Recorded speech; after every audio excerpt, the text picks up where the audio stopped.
Whoa, Dad, go, Dad. That's right. Welcome to Whoa Dad, Go Dad.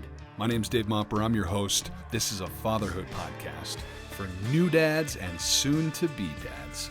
I'm a new dad myself, and I'm asking every day, great dads, what does it take? What does it truly take to take on the ultimate role? All right, let's get to it.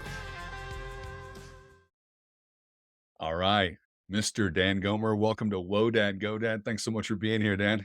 Yeah, thank you.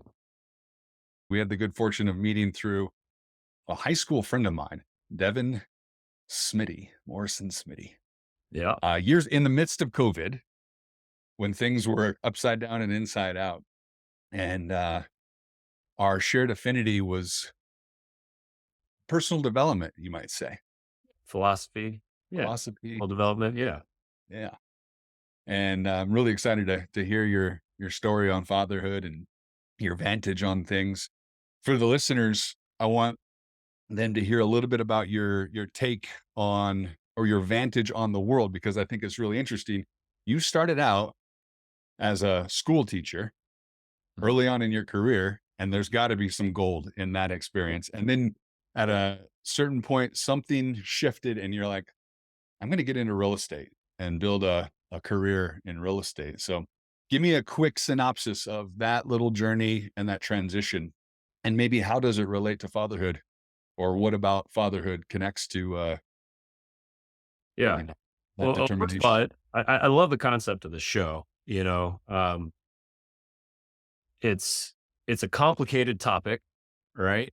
But more that we talk about it and the more viewpoints that we get, the more beneficial it is for all of us. It's going to be beneficial for me to just kind of like look back and talk about these things and reflect and, like ideals versus how it's actually turned out and all that kind of stuff. So anyway, I think it's great what you're doing here. Right on.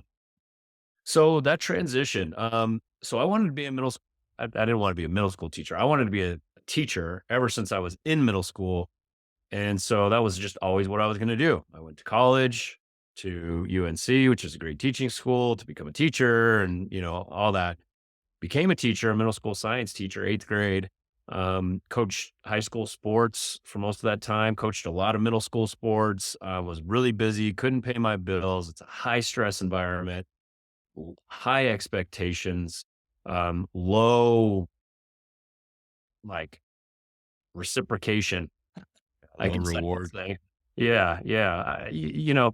But anyway, so I was in that environment and it was killing me. And I was just like, I can't do this. This isn't what I want to do. And so the last like 2-3 years of teaching, I was looking for what the next steps were. And it took a lot of self-reflection. Everybody I met, I'm like, what do you do for a living? What do you like about it? What do you not like about it? What, just pepper them with questions. And eventually I landed on real estate. I was going to do fix and flips. And so I did that for about 3 years and then transitioned into more of a traditional role in real estate now. So I did that, built up a business, as a traditional real estate agent, so to speak. And now I've got a team. We've got, a little over 20 people on the team now. So now I'm kind of coming full circle back to the education piece, which is what I really love to do. I get to help other people grow personally, professionally. It impacts their family. It impacts them. And so I get to have a much bigger impact and I get to control it. You know what I mean? I don't have to deal with all the BS that, came down with public education. So it's been a hell of a ride. Wouldn't have it any other way. And it's exciting where we're at now. And I know that coaching or serving in a, you called it teaching early on in your career. Now it's more of a coaching capacity, mentorship, and support, being of service to your fellow human beings. You're applying that approach to building your real estate team and within a unique real estate environment, which we can save for maybe another topic. But I just, knowing what I've heard from you, you found yourself melding two worlds and really positioning yourself to thrive and set the tone for, maybe Right. the next 10, 20, 30 years of your career. Well, and that was always the intention. I got out of education knowing I was always going to get back into education. I Yep. didn't know what it was going to look like at all, but I knew that that's where I always wanted to be. You know, that's just what I love. Like right now, our team is firing on all cylinders, and people who didn't do anything last year, are starting to like plug in and get momentum and stuff. And to me, that is like just the coolest thing ever. That is what I love. And so to get back into that place of being able to teach and coach and educate and help other people grow, like that's what I'm really passionate about. And so, it's pretty cool that was always my intention. And like now it's starting to come to fruition. What, 13, 14 years later. Mm, awesome. Yeah. Now, I know, I know you got a 13-year-old. Remind me the age of your next, your Uh, second. yeah. So Kai is, she just turned 10. So Okay. 13 and 10. So given some context for our listeners, I'm curious, what does it mean to you to be a legendary dad?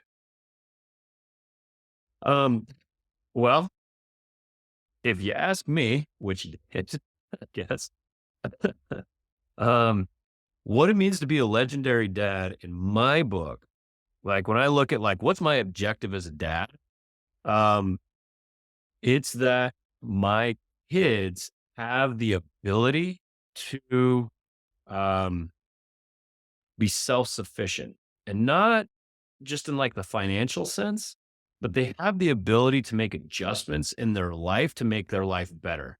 Like if I look at my kids and they're 40 and they are able to say like, this isn't working, this relationship isn't working, this business isn't working, whatever it is, my health choices aren't working, and they have the ability to identify it and then make adjustments to it and hold themselves accountable to making those adjustments. Mm.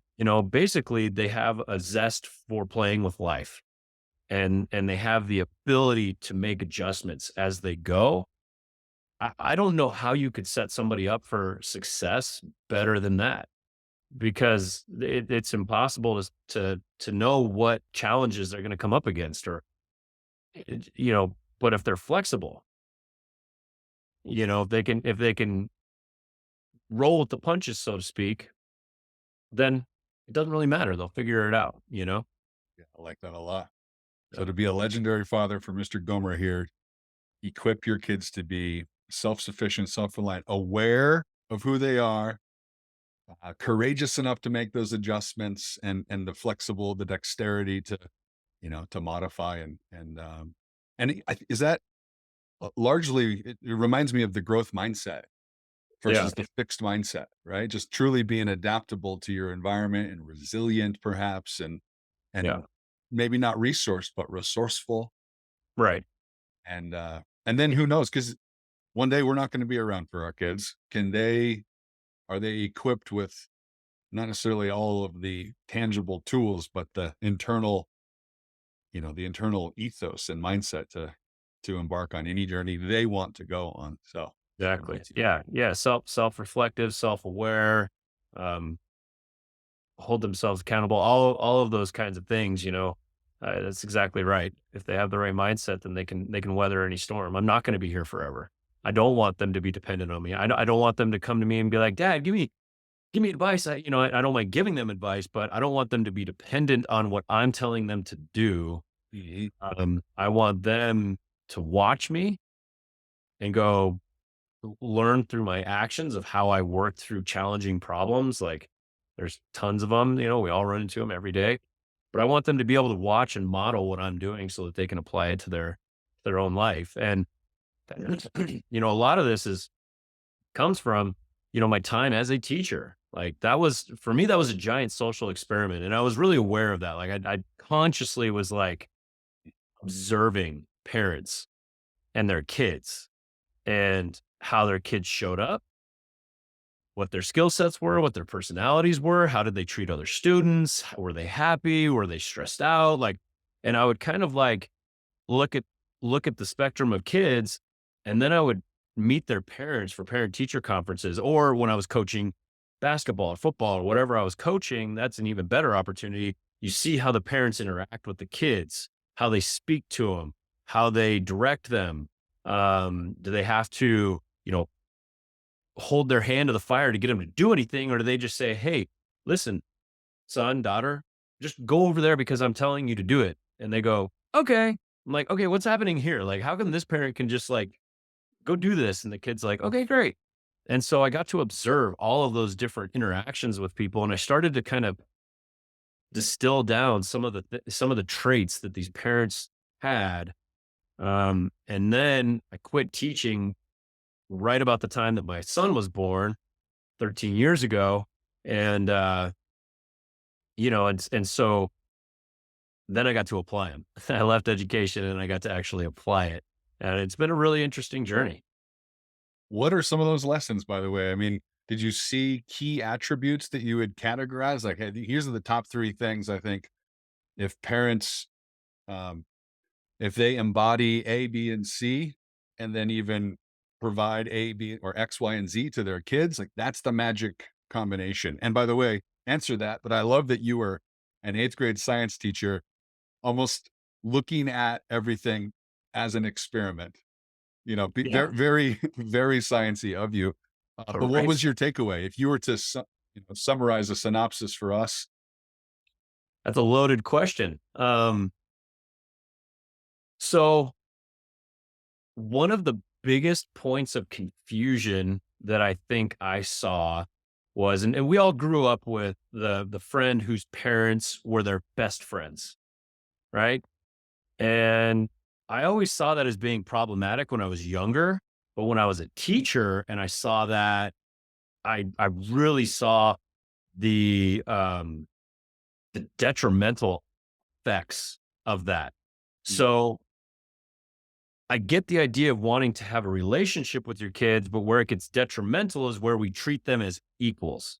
Like, you know what I mean? Like, they're equal, but they're a kid.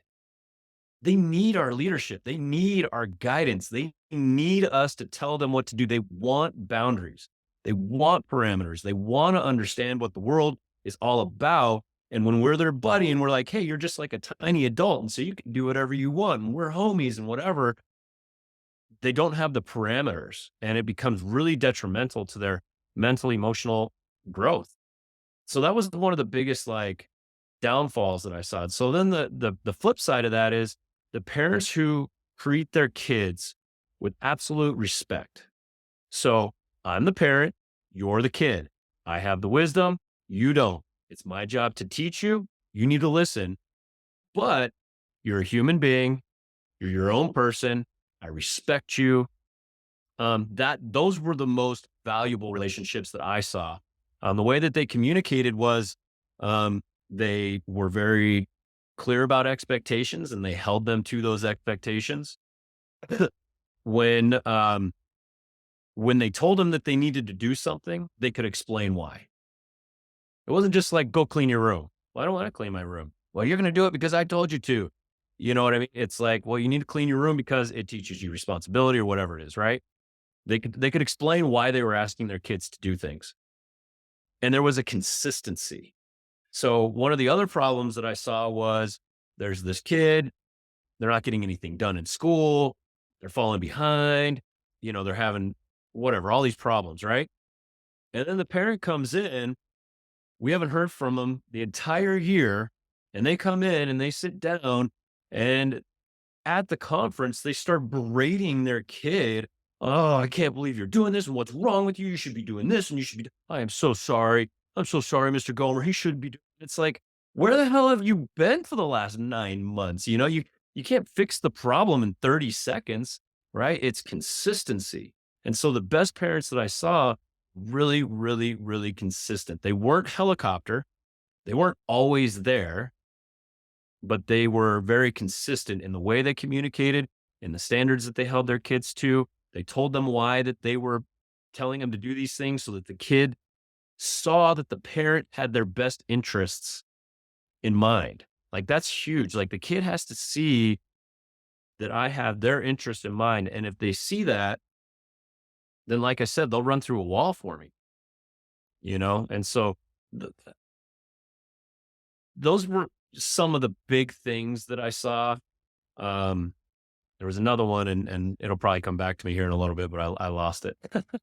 I kind of, I'm smiling over here thinking how it's not much different in our professional environments and in our adult environments. Like we need to show each other respect. We need to communicate well, which means to create clarity for each other Mhm. and to connect to, say, purpose, method, and outcome. Like what's the reason behind this? What's the desired actual product as a result of it? How are we going to go about it? Or perhaps if you're working with a team, you're getting clarity on why you're doing it and what the outcome needs to be, but then you're giving people agency on how they get to create that process or how they get to execute the work. Mhm. It's kind of hilarious, honestly, how it's just not much different. And you need to be consistent. As a leader, you show up and you're not one guy one day and another guy the other day. You're not erratic, you're consistent and you're level and you're showing interest in other people's success. It's not about us as leaders, right? It's about equipping and being of service to other people. So it's really interesting how these themes, no matter what age people are, when we're interacting with them, they benefit us. Right. Right.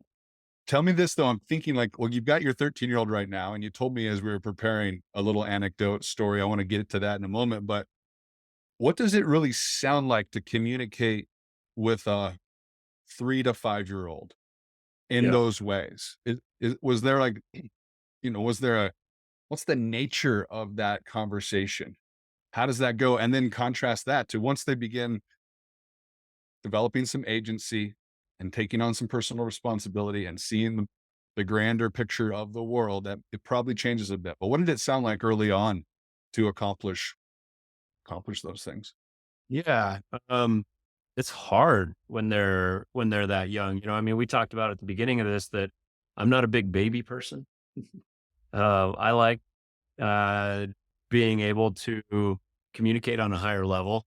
You know, like my son's 13, and the conversations that we have now are much deeper, and I love that. Right. So at 5, um, so I guess what was running through my mind when I was communicating, and still today, even when I communicate with younger kids, is um, simplify. So it's the exact same process. It's the exact same like concept, but you have to meet them at their level. So for Caleb right now, I might say, you know, tell me more about that, right? Like I can dig, I can ask him more probing questions and get him to speak a little bit more. And he can kind of give me some more ideas of what's going on. When they're 5, you have to come down to their level. And it's like, you know, when you hurt people, they get mad. Have you ever been mad? Yeah, I've been mad. Has anybody ever hurt you? Yeah. Okay. Did you like that? No. Well, they feel the same way when you hurt them. Do you want them to feel that way? No. Right. So you can still have those same kinds of conversations, but it's just really basic in the language.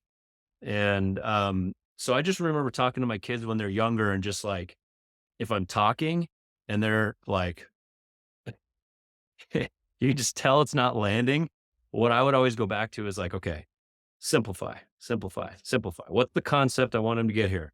I want them to get the idea that throwing food across the table is not a good idea. Okay. You know, and I always tried to make a connection between who's the person that you like. If we wanted to boil it down to like one of the baselines for how I lead my team and parent is who do you want to be? And is the behaviors that you're displaying leading you towards that or away from that? Mm. So making them aware of their own desires and then just being a mirror of like, here's the behavior, here's what you say you want. How can we make adjustments? And it's always been that way, even when they were younger. I like the notion. This is again, I'm like, this is the same, it's the same dynamic in adulthood in professional space. if you can create simplicity or make a complex idea simple, or make, even in, business, the duty of, or the marketplace, like capitalism, it's like life is hard and challenging. If we can create products or services that make it simpler for people to deal with life, enjoy life, they're going to pay for that. They're going to benefit for that. But so if you can make it simple for a 3-year-old to understand a concept, they're going to buy that. They're going to engage in that. Right. And I, I, Well, I just sense this, that probably sounds different at 3 to 5 than it does when you're 13. You have more of their attention. And I'm thinking of Caleb right now taking more personal responsibility for scenarios than he probably did when it was 3 to 5, right? right. Which I'd love to hear a little bit more about, what that's looking like right now. Little Caleb realizing, oh, certain things aren't beneficial to me. Might I do it differently? What might that look like? And you told me this story of him a couple weeks ago, both of you sick, enduring some sort of crud going on, staying at home from work and school. And he's just all in on video games, addicted to a different world than reality, Right. perhaps. How did you manage that? Tell me a little bit about the context of the scenario, and then, highlight the personal responsibility he took. I just thought it was so special to hear that. Right. Well, so, real quick, going back to, that that concept of communication. Um, I think at the end of the day, whether they're a newborn or they're 40, you know, um, there's there's communication with words, and then there's the communication of like just giving quality time. Mm. Sorry, we're gonna edit that out. Allison was in here. She snuck in here and then her phone went off. Anyway, um, going back, so the quality time. So I think today there's a lot of parents, and I would say especially fathers. A lot of us grew up with dads that were not as present as we really wanted. We were latchkey generation, right? Um, and so now the pendulum's gone to this other side where dads feel like they have to be super dad, 100%. Like they don't miss a practice, they don't miss a game. They pick them up at every day from school. They drop them off every day at school. They are just there all the time, and that's the answer. And the way I look at it is it's more quality over quantity. And so I just bring this up. You talk about like a 3-year-old. I'm trying to communicate with my 3-year-old. There is something about just the fact that I'm in my head going, okay, how do I communicate this in a way that is going to help this 3-year-old understand what I'm trying to get across? That whole process puts out an energy. And when we communicate with them, that communication is coming from a place of love. I'm trying to grow. I'm trying to get better. I'm trying to help you get better. I'm trying to help you grow. That creates a bond. That creates a level playing field. That creates that space where there's mutual respect. And when there's mutual respect, they listen. We don't have to twist their arm. And so, going back to this thing with Caleb, and by the way, that's another thing that I noticed with these parents that I was thinking about earlier is number one, they give them rope. Like I told you that if you did this, this would happen, and it happened. Now let's talk about it. They are not stopping them from screwing it up. They're letting them screw up and kind of in a way going, I told you, in a healthy way, right? That was a huge thing that I learned, especially in sports. The people who had the best relationships in sports would let them screw it up, and then they would talk about it, and then they would fix it and work on it, and then they would do it again, right? So anyway, so we look at Caleb and you know, he's playing these games. He is addicted. He's talking trash about all of his friends. Oh, they're always on their games and everything. And then their friends come over for sleepovers and stuff. And they're like, dude, you are on your games way more than all of us. And they just like totally put him in his place. And they're right. And so anyway, I'm kind of sick. He's staying home. My level of I was just worn down, right? I had no wall. And he comes down from playing video games all day and he's like, "Oh, I don't really feel good." I'm like, "Yeah, that's because you won't sleep, right?" And I kind of went off on him. I'm like, "If you could just spend half the time that you spend on these stupid games on dribbling a basketball, you'd be crushing it. But you're spending all your time on these games that we talked about, like, who do you want to be? Do you want to be a gamer? Let's look at what that looks like. What is their mental state like, their emotional state like?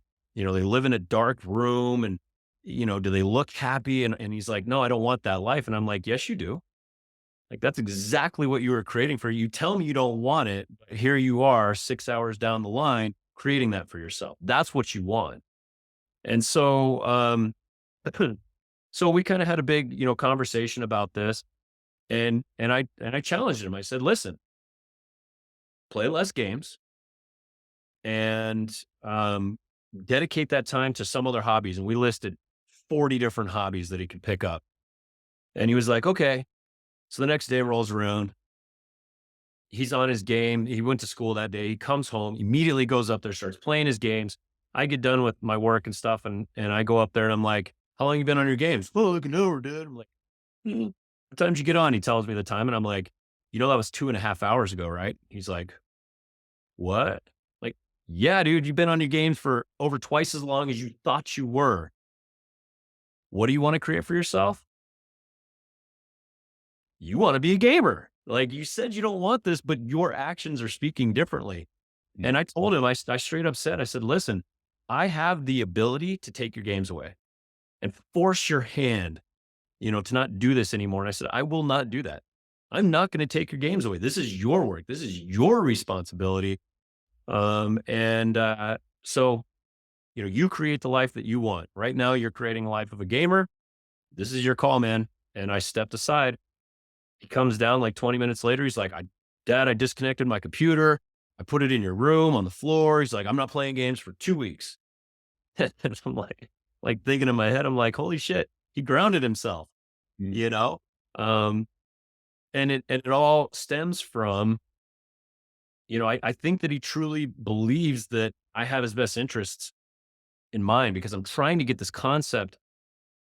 I'm trying to relay this idea to him. Like, who do you want to be? Like, work towards that without forcing him to do it, and having like real conversations about it, talking about the why, talking about what he really wants, talking about the real shit, and then giving him the rope to go screw it up. And then we talk about that. And so there's something about giving the kids that process Mhm. that they buy in because they know that we care. So like timeless lessons. I feel like, I'm hearing the adage, actions speak louder than words. You're telling me you want this, but your behaviors are leading you down this path. That's interesting. And then to show them that, or to convey the concept at least, that your actions will result in certain things. There's consequences, there's implications, there's opportunities, that the ripple effect, it's down the road. And can you extrapolate that and picture that and make a determination? That's pretty interesting. Well, Um, the cool thing is going back to teaching them to teach themselves, so to speak. I remember when I was 5, I was sucking my thumb, and I don't know what the catalyst was, but I was just like, "I don't want to suck my thumb anymore." And my mom was like, "Okay, well, whenever you want to suck your thumb, sit on your hand." And I was like, "Okay." And so for a week, every time I caught myself or thought about it or whatever, I would sit on my hand and done. And that was a really unintentional lesson that I learned, like, oh, I have control over my behavior. yeah, And I've been trying to kind of get Caleb to get that. And I feel like this was the first big step for him. I feel like this is something he's going to remember forever, where he's like, I have the ability to change my own behavior. I just have to hold myself accountable. yeah, And amazing. that's pretty cool. Like now he knows a process to manipulate his own life, you know? Truly a lesson in agency and and personal creation of your future. It's pretty special. I hope it is one of those things where he looks back and like, Dad, you remember when I when I Yeah, grounded myself from video games for 2 weeks initially, and then it turned out to be 2 years or right. who kno we'll see. I'll check in with you in a few weeks and see how it's going. Yeah, we still got a week left. The burden sounds like a bad word, but the work that you have to do as a parent, it takes time, it takes patience and composure to interact with them like that. Were you always this way? Did you struggle at any point? And you were a teacher for a long while before you had kids, or a chunk of time at least. So I feel like maybe that was your training ground. But you know, not everyone has a lot of time. Patience evades a lot of us. Composure evades a lot of us. What would you say to the parent who's appreciating what we're talking about here, and the dad who's like, conceptually, I get that, but gosh, my life is overwhelming, and I get have a home. short Ab- fuse, and I want it to be a certain way, because it's one thing to tell your kid to do it XYZ way. It's another to guide them. And it takes an investment of time and energy that sometimes it just feels like those things are non-existent for us. What's your Right. advice to the dads in that dynamic? Well, I love that you use the word investment because that's what it is, right? So when I first started buying rental properties, I was so frustrated because I had no freaking money. I'm like, I'm making money. How come I don't have any money? And I'm like, oh, right. I just bought a rental property, right? So it's painful on the front end. But then when I wanted to sell my rental property because I was trying to figure out what the next move was in my career, it was great.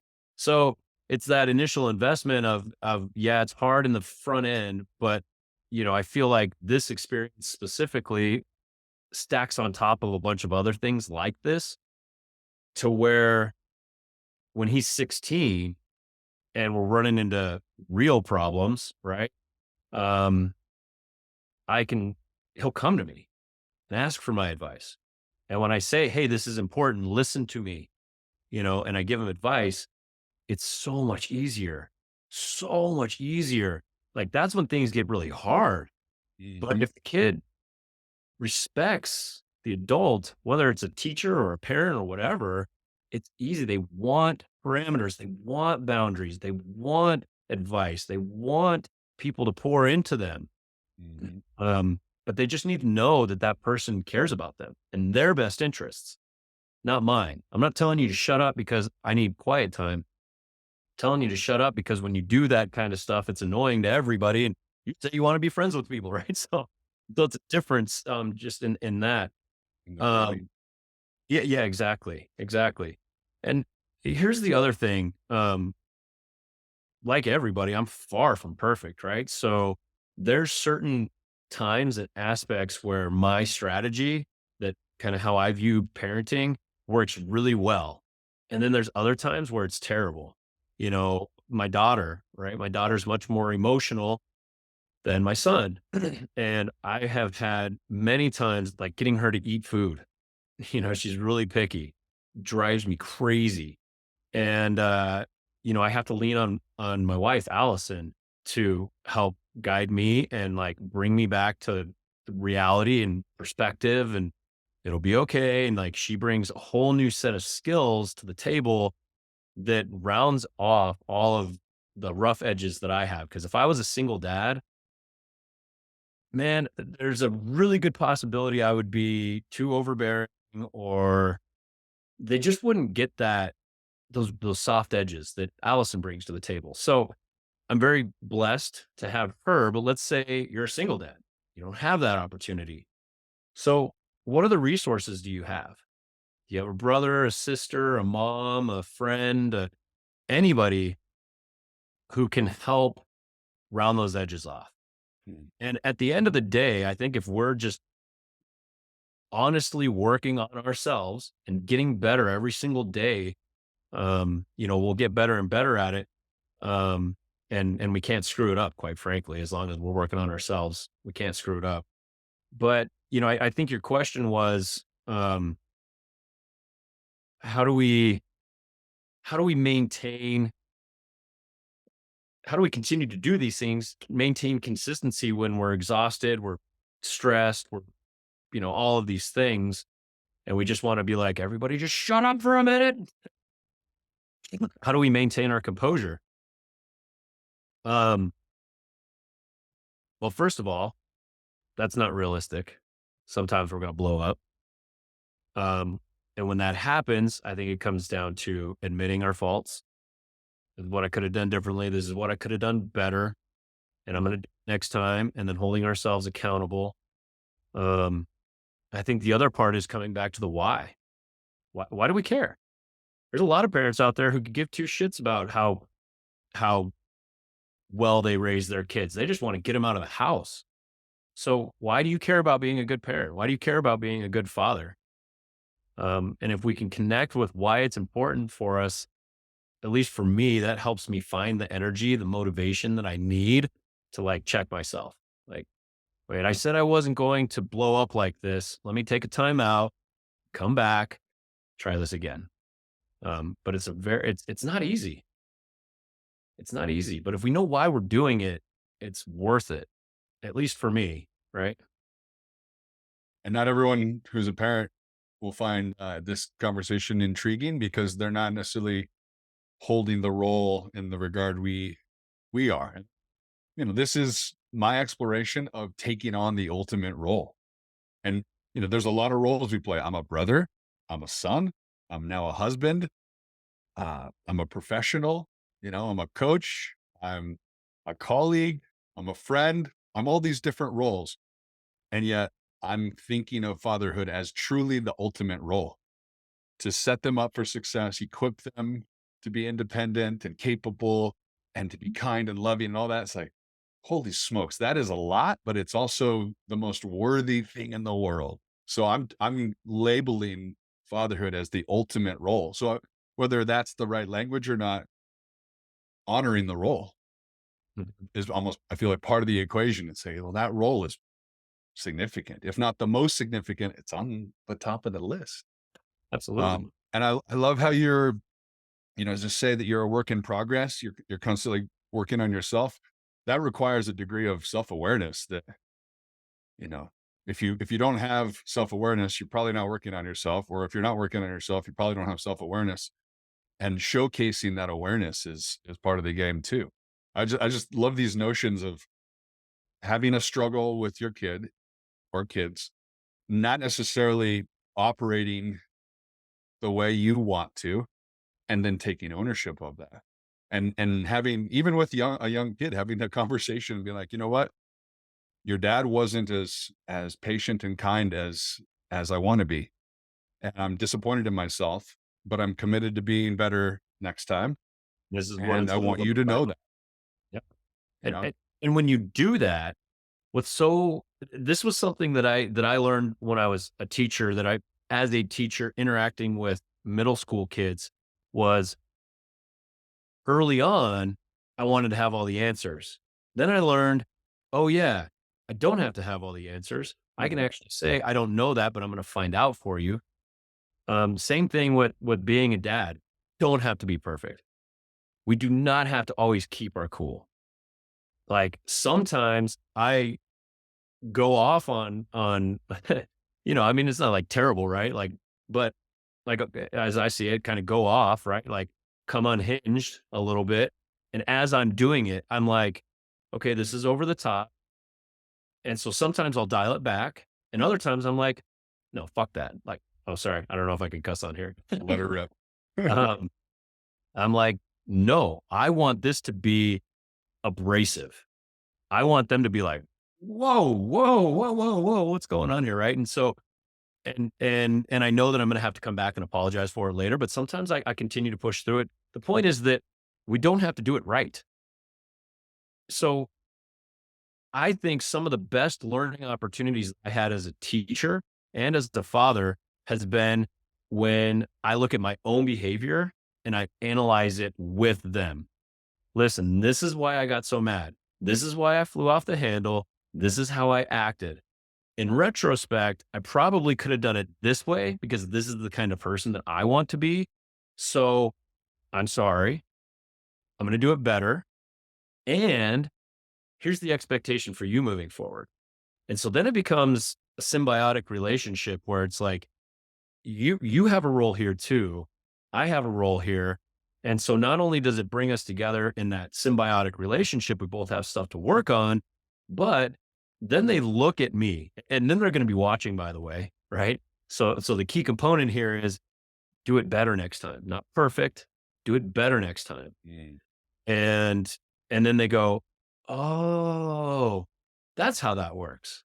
And so you're modeling for them kind of the mental process of like, I screwed it up. Here's what I could do different. And then you try it, you screw it up again, but it's a little bit less. Talk about it, do it again.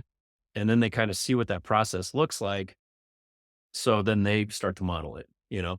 Amazing. No doubt about it. It's like you're showcasing the power and the art of self-reflection, recommitting to something, and then growth. Not perfection, but growth, iterative growth over time towards something that you've consciously defined as who you want to be or how you want to be, you Right. know? And that because yeah, telling them what's perfect or even being perfect, it's just it's like this it's almost a worthless idea, right? It's more showcasing the iterative nature of being a human being. And it just has me thinking about being 43. We're both 43. You're a skip ahead of me, A but little bit wiser, just a smidge wiser. And then couple months.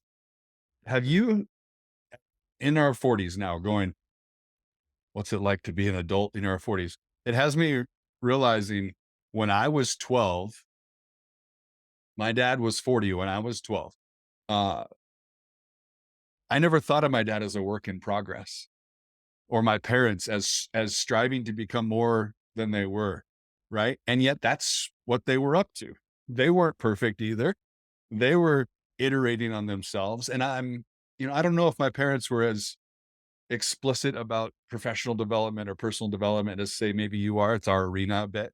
But I'm sure they were working on things and learning Right. to be better in certain realms of life.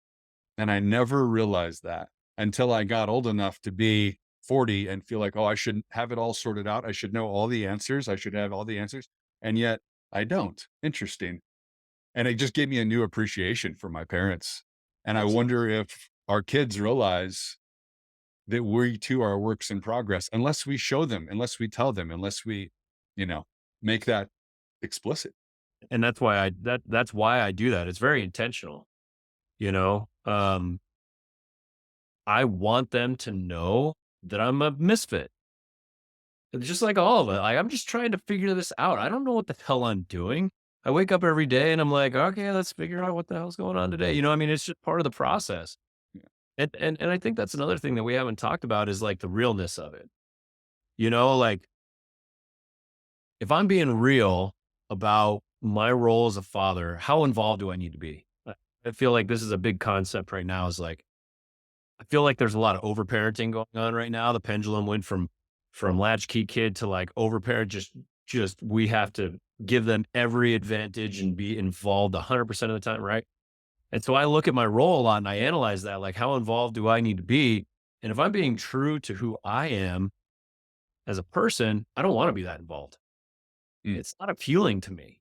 mm, I don't think it's necessary. I think it can be detrimental, but depending on how it's done and that kind of stuff. The point is that, I'm just trying to figure it out, just like everybody else. And so the more real that I am with my kids, I'm going to try to make it to all your stuff, but just know I'm not going to make it to all of it.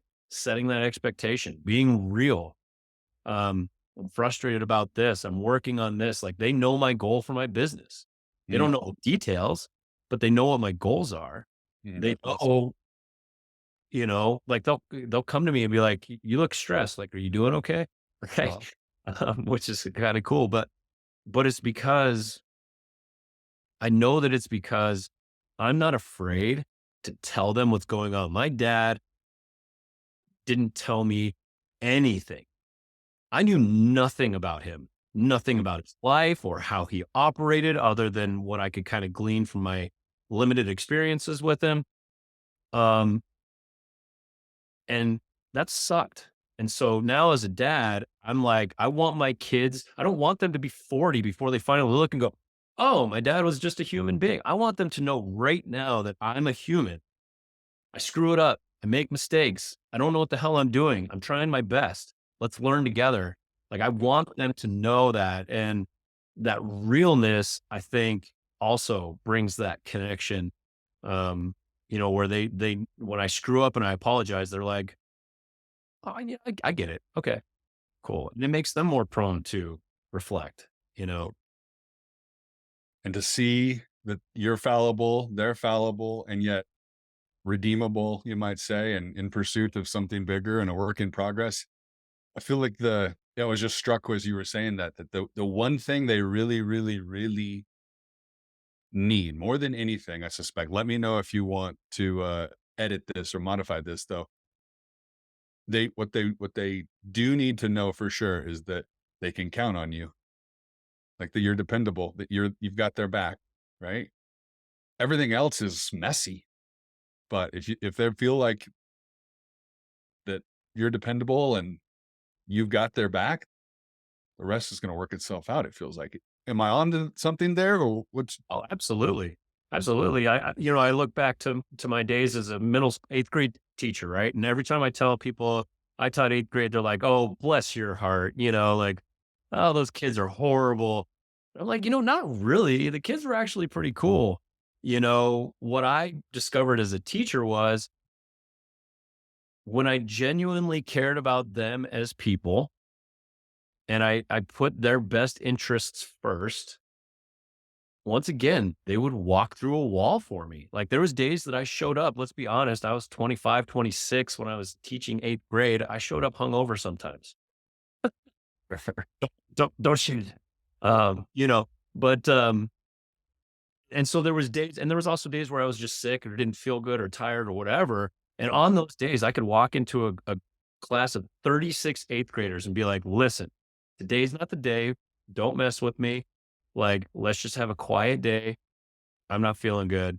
And they were like, cool, we got you. And it's just because they knew that I cared. That's where that dependability comes from, right? Like they truly believed that when I was telling them something, it was in their best interest. And that's it. Like it, you know, screw ups, whatever, non perfect, all the messy stuff that you're talking about. Like it's just like anybody. Like the people who we trust the most to have our back, how do they treat us? And if we treat our kids that way, speak to them that way, then they'll know that we have their back and they'll do what we ask them to do because they care and they respect us. So lots of great little threads of leadership and leadership at large, but personal agency, personal responsibility, you know, the fallibility of life, and then iterating and pursuing, growth. I want to hear a little bit about adventure though. What, and the time we spent out of the city in the woods together. It's only been one time, by the way, and I'm looking forward to hanging out again Yeah. out No, out out in the middle of nowhere. Probably the most glorious sunset we've ever laid eyes on. yeah. Um, what what are you teaching them about adventure? How are you teaching them adventure? What's the value of adventure? How's that showing up for Caleb? How's that showing up for Kai? Yeah. And adventure being something that I feel like you put some elevated value on. Yeah, absolutely. So that's another loaded question. I'm trying to think of where to start. So one thing that I'm doing this summer with Caleb, which I'm excited to share with you about when we actually do it, is like a 3 to 4 day backpacking trip with just the two of us. No food. So we're gonna go someplace. We'll eat fish, whatever we catch, berries, whatever, survive off the land for 4 days. So what do they call that? It's the rite of rite passage or whatever, right? Um, so I believe in that kind of stuff, right?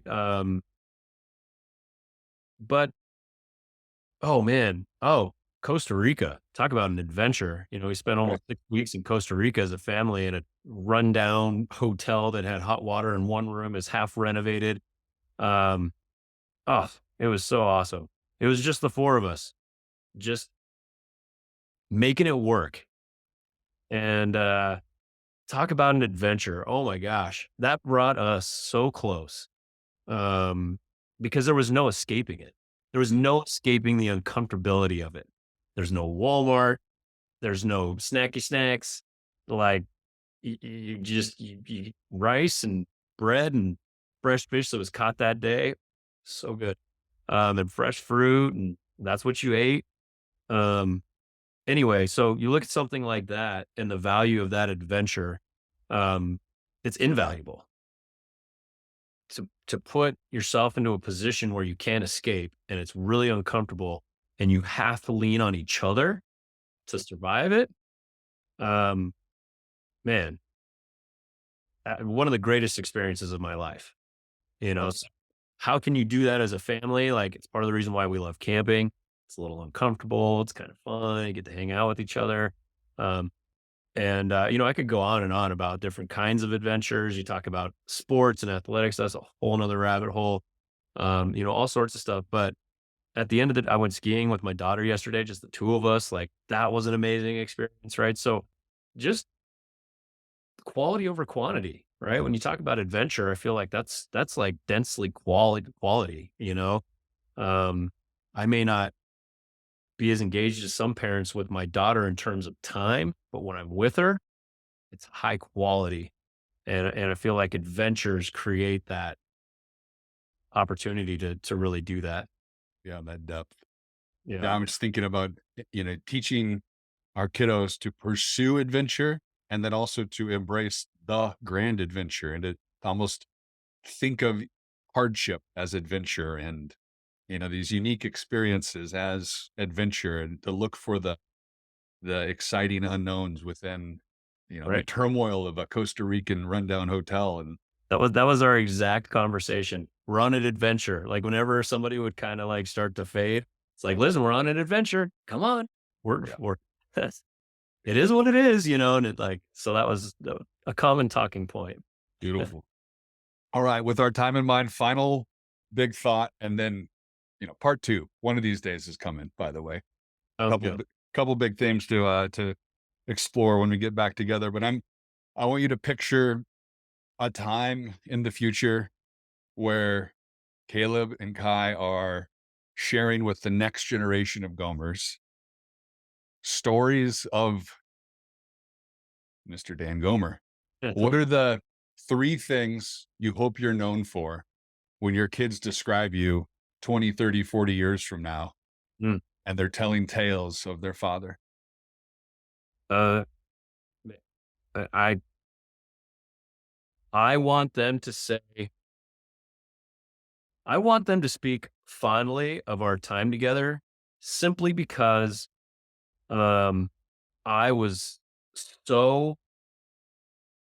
authentic Mm. that they could look at my behavior and be like, "You remember that time the dad did this, dumb thing or like flew off the handle or did, whatever, right?" Like I want them to look back at our relationship and be like, "Listen, if there was only one thing I could say about my dad, it's that he loved and cared for us and our own personal development, and he just showed up exactly as who he is. They knew who I was from the very beginning, um, and you know, warts and all." Yeah, I love that word authentic. And you said it earlier. Some kids don't ever really get to know their parents. And their parents are hiding behind the closed door of, X, Y, and Z parts of their lives. And to Right. show up and be authentic is a special thing. So I trust you're on your way to that if you haven't already Hope accomplished that. so. Hope so. And that you also will be known for creating great experiences for them. The final thing that struck me that I want to build on next time is just hearing about these rites of passages that you're creating for your kiddo and that we might be neglecting as a culture. There's not many rites of passage any longer for especially for the little boys in our lives, like, and there used to be. Yeah, Right. these great rites of passage that really put them to the test and transition them. I think that's probably a version of that for both boys and girls. So Right. Mr. Gomer, You are the man. I appreciate you so much for your time and Thank your you. energy as always. I can't wait for a secondary conversation in the future. Yeah. We'll wait till me and Caleb go starve in the forest, and then we'll talk again. Beautiful. All right. Thanks for joining me on Whoa Dad, Go Dad. I'll see you next time. There you have it. That's been another episode of Whoa Dad, Go Dad. If you like what you're hearing, hit the like button, subscribe to the podcast so you get the future ones, and please spread the word and post this episode to your social networks. That's powerful. Perhaps the best thing you can do is share this directly with a new dad or a soon-to-be dad that you know personally. Let them know you're rooting them on.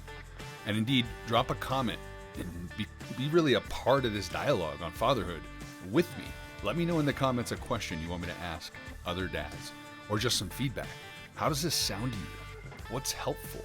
What stands out about these conversations? I would appreciate that intel as I grow Whoa Dad, Go Dad. I've got many more episodes to come, and I'm so glad you're here. Looking forward to catching you on the next one. Whoa, Dad, here we go now. Oh yeah, the ultimate roll now. Oh yeah, here we go now. Whoa, Dad, go.